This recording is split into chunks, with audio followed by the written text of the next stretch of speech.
Hi, good morning. Today, on the 14th of August 2021, I continue my series of findWHERE Real Estate Education. The topic today is lawyer chapter. Hi, welcome to my channel.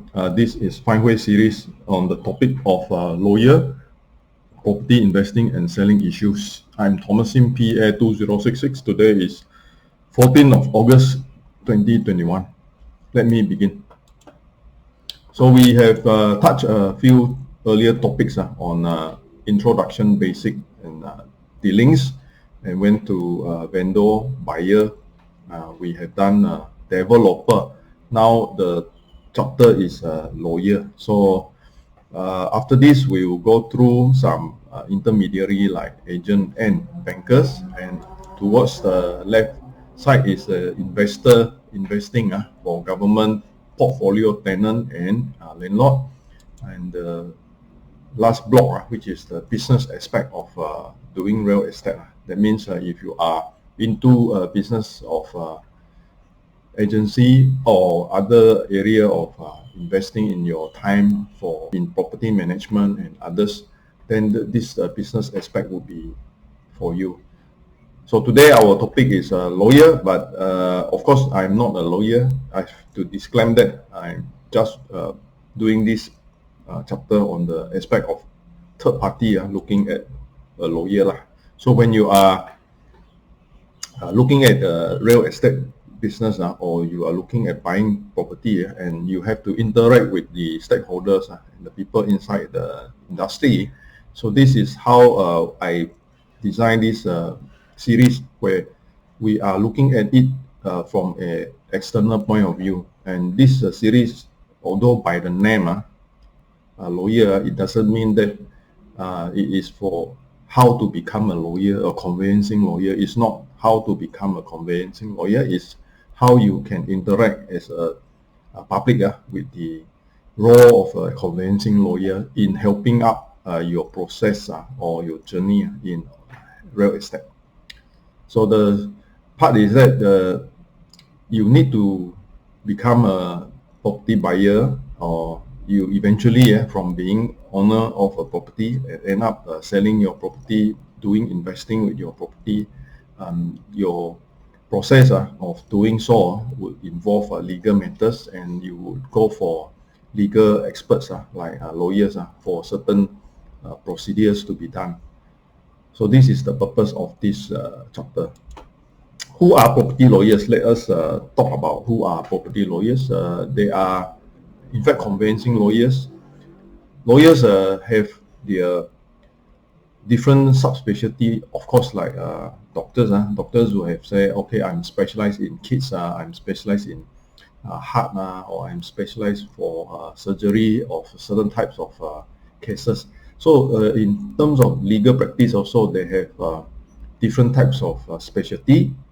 For us, we are in the real estate most of the time, we are looking at their work as a conveyancing lawyer, helping out in doing of sales and purchase agreement or any tenancy agreement or any contract dealing with buying and selling or procurement of real estate matters.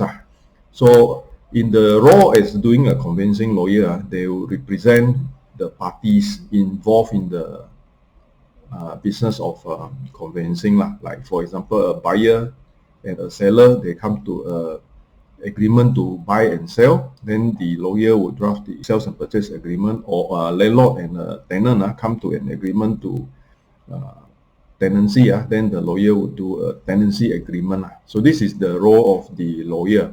So that means the lawyer would represent the buyer, or lawyer would represent the seller, or can it be the same lawyer? We have, in fact, discussed about this matter in the earlier chapters like vendor and purchaser or buyer. But we will visit this as in short.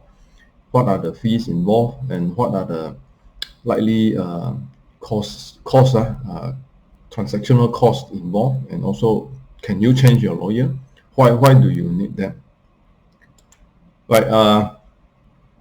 Beside these transactions, of course, lawyers act as consultant to the major businesses like developer. Of course, we deal with developer. They have their issues of within their legal aspect to promote or engage in the government offices for approvals. So some of these processes also the developers have their in-house lawyer to advise them on the procedures. So all these are what lawyers use as in the private practice. They can be a firm outside as a standalone legal firm, or they can be employed as an employee of higher, usually higher ranking officers in the developer business arrangement. So they can be a full-time legal person, legal officer of a company, a developer company. Well, mainly they act basically for the purpose of the business. They act for the person who employed them or who appointed them. So likely if you are looking at panel lawyers, means that they are lawyers appointed by the developer to deal with the sales and purchase agreement.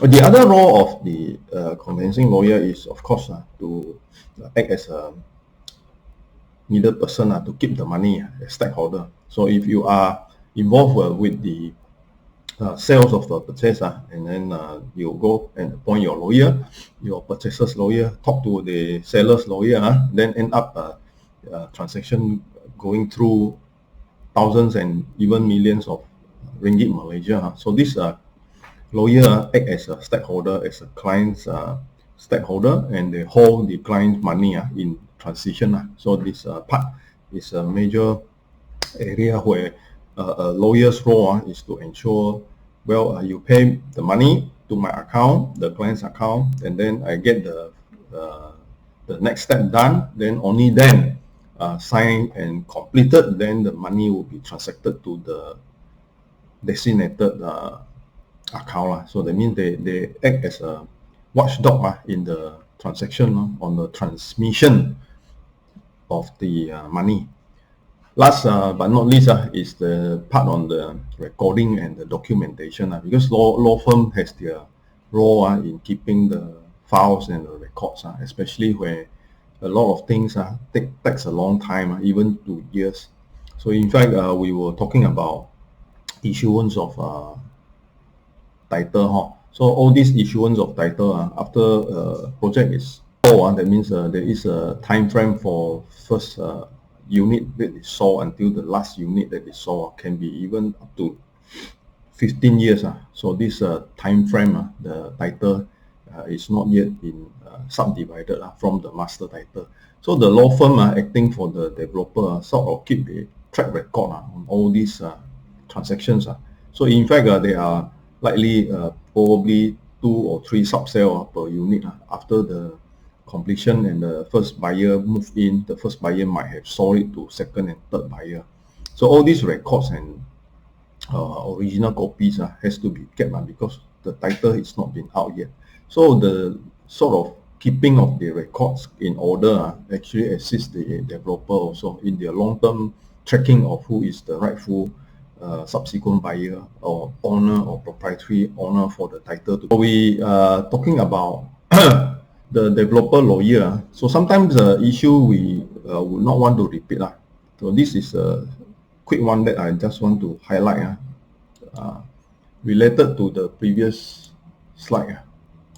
Related to this slide, whereby is it the buyer's lawyer, is it a seller's lawyer, is it the same lawyer, can you use the same lawyer, or can you change the lawyer?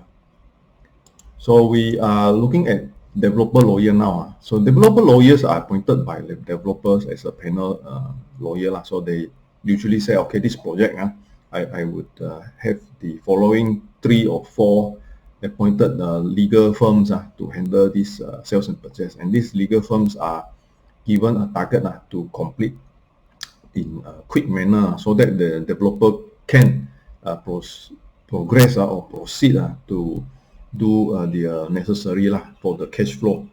Because if signing of the sales and purchase agreement is delayed, the matters are not completely complies to the law, then the developer has not sold the unit. So if they have sold the unit and the unit has already completed piling, completed some work done, then the developer can start claiming the progress payment according to the Schedule G and Schedule H of the HDA format. So this part are the acting parties, the legal party that acting for the developer, in fact, is appointed by the developer to ensure all this is done in smooth manner. And therefore, if you are stepping in to buy a property from a developer, in fact, you are using developers appointed lawyer, not your own appointed lawyer. So this lawyer who are appointed by the developer, of course, get paid by the developer. So all these gimmicks are saying that developer waive the legal fee,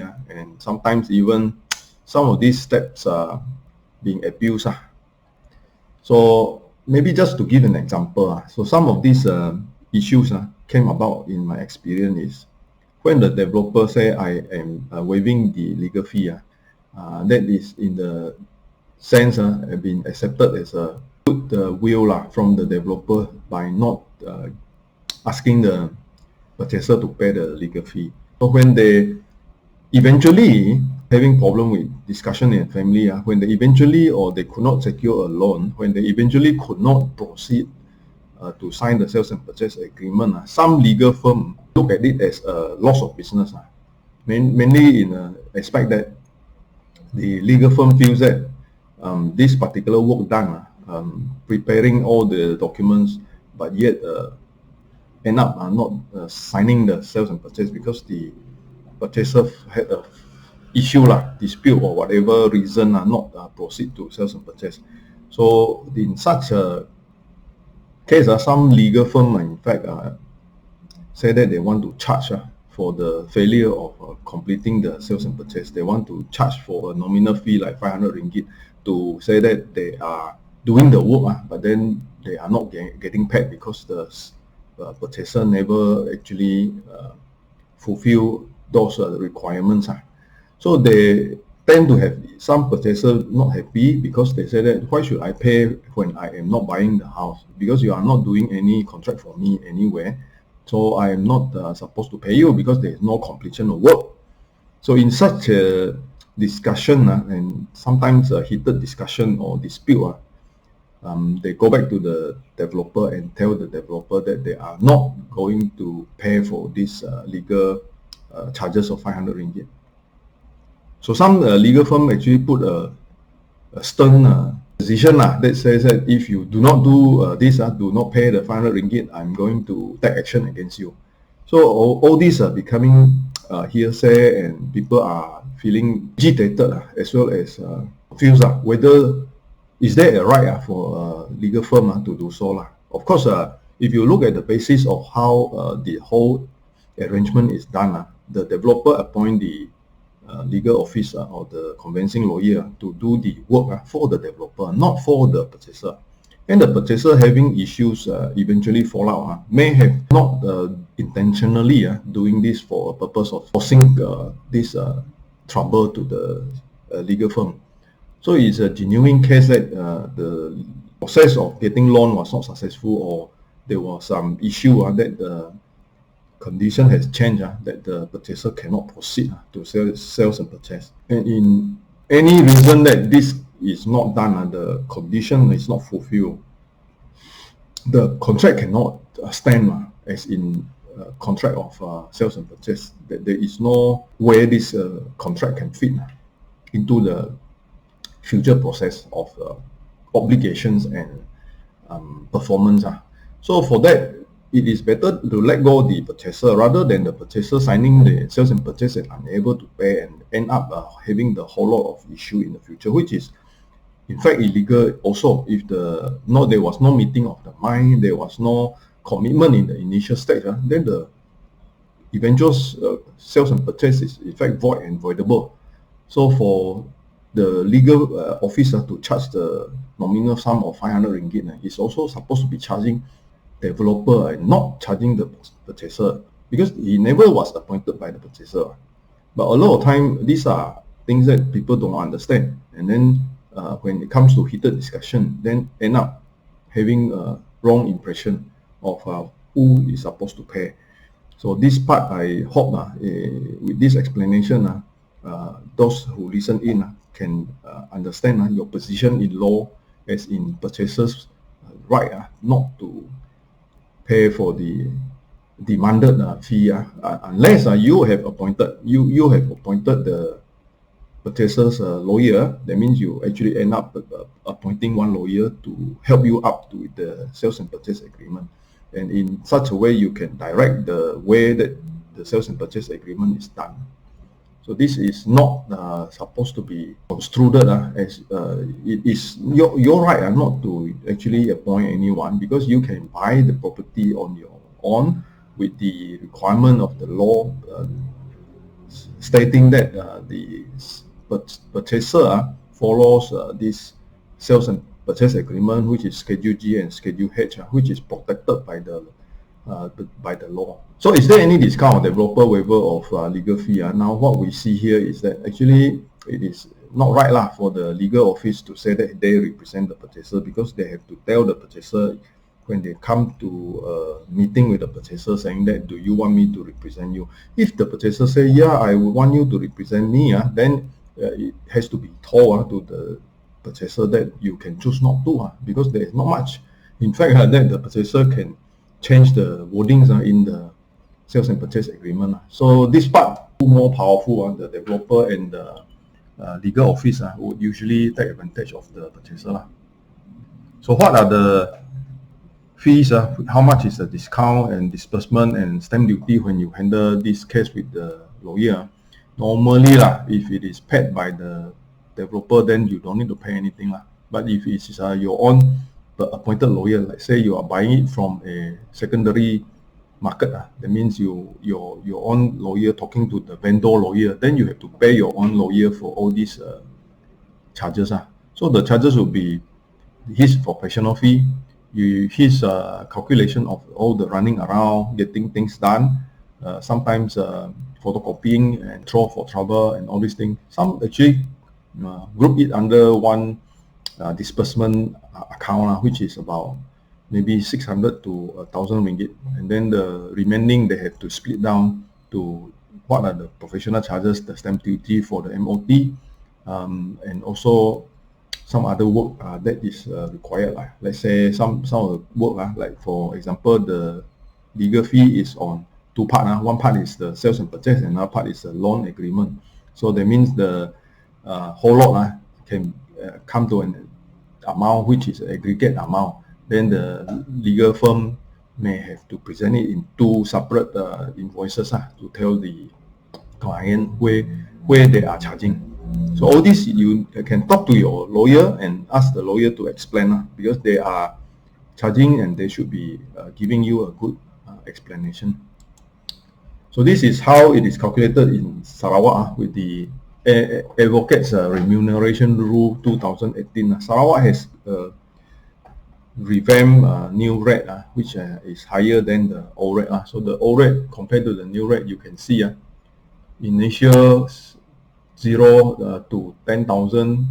So this is the amount. That means it is a sales and purchase amount. Let's say you have a house which is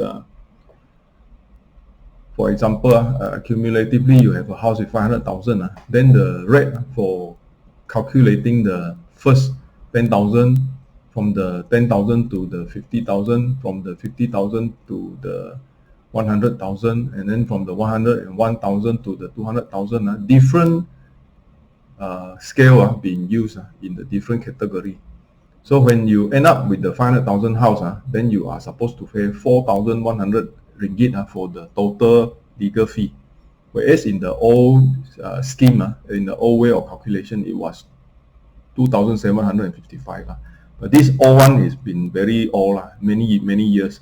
So the recent amendment for the rates, 2018, actually make the lawyer having a higher professional fee now. So all these fees, they you have to explain to you, then this is the amount that I am calculating to get paid.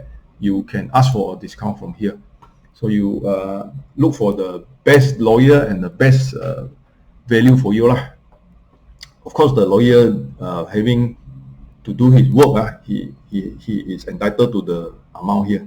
He is entitled to claim according to this fee scale in Sarawak. Of course, West Malaysia and Sabah, they have different fee scale, which I am not familiar. So I leave it to you all to check on your own. So what if I cancel my purchase? So this one I have mentioned just now.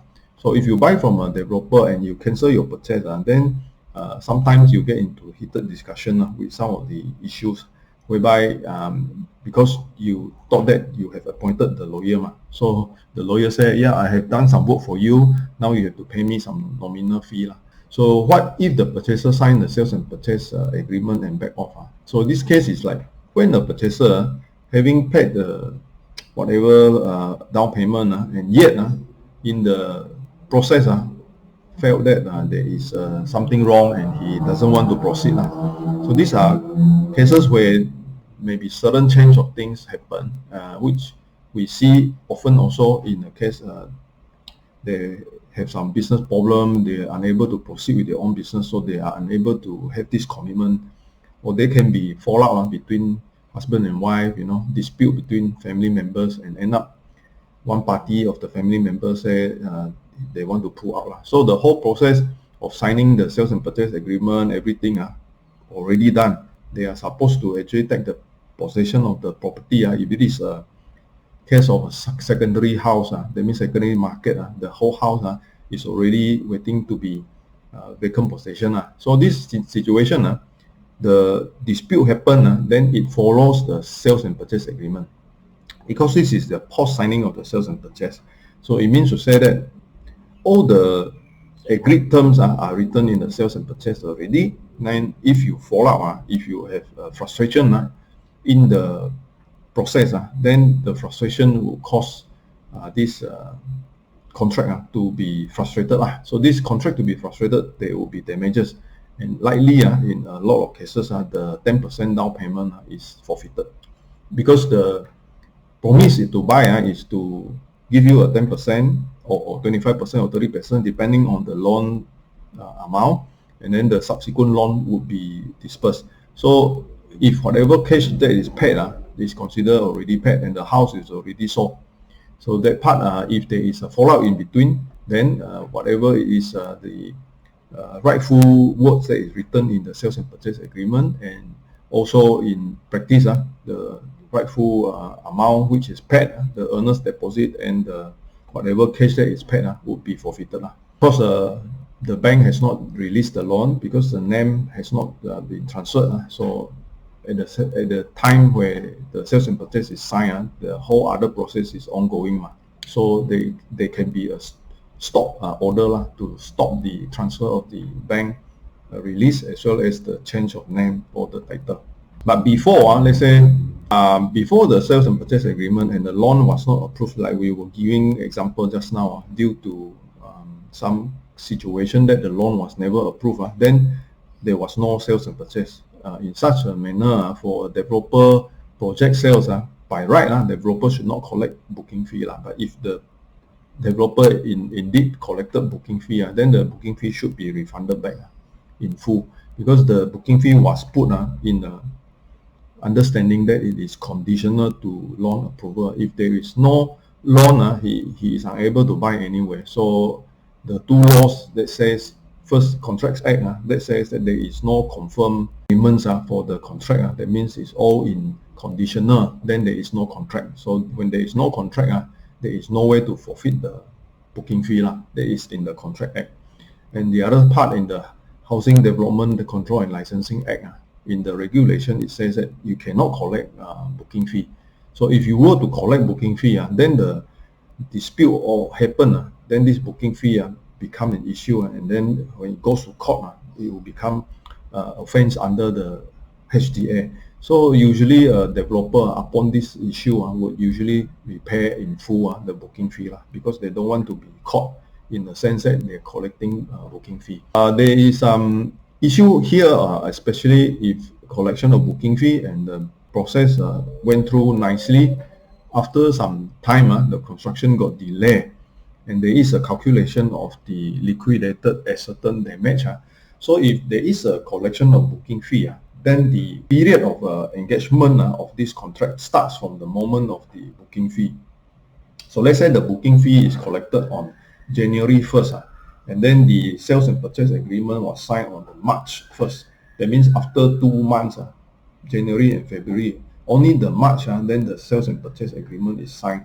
But in eventual time when the delayed delivery of vacant possession, then claim under tribunal. This tribunal calculation of the time should start from the time of taking the booking fee from the January 1st, not from March 1st. So this is decided in the case of dispute case law, and there is a general understanding now that if collection of booking fee was indeed that should be used as for calculation of the LAD. So this is addition I would just add in here. Relates to vendor and purchaser documents. So now we were talking about relates to vendor and purchaser in terms of who keeps what. So we revisit the sales and purchase process. So sales and purchase agreement, the original copy is all kept at the sign everything signed, and duplicate copy kept by individual parties. Some of these original copies are always kept in the law firm because there are future needs of presenting these original copies to the land office, so that the land office can issue the title. So it can be complicated if this original stamp copy and all these copies are not kept well and given to the purchaser. And over years, the first purchaser lost his because he sold it to the second purchaser. Then if the second purchaser also sold it to third purchaser, and then third purchaser never keep the first original copy and the second original copy, when come to the end, when they need to subdivide out on the title, and the title land office said, I want to see all the previous original stamp copy, then all these are lost. So if all these are lost, they cannot issue the title. Then what is the solution? So this becomes a problem. So it becomes complicated. So when it comes to collecting all the original copy of the sales and purchase agreement, if you buy a sub-sale property, please keep all your original for the first agreement, second agreement, whoever who sold to you in the earlier days.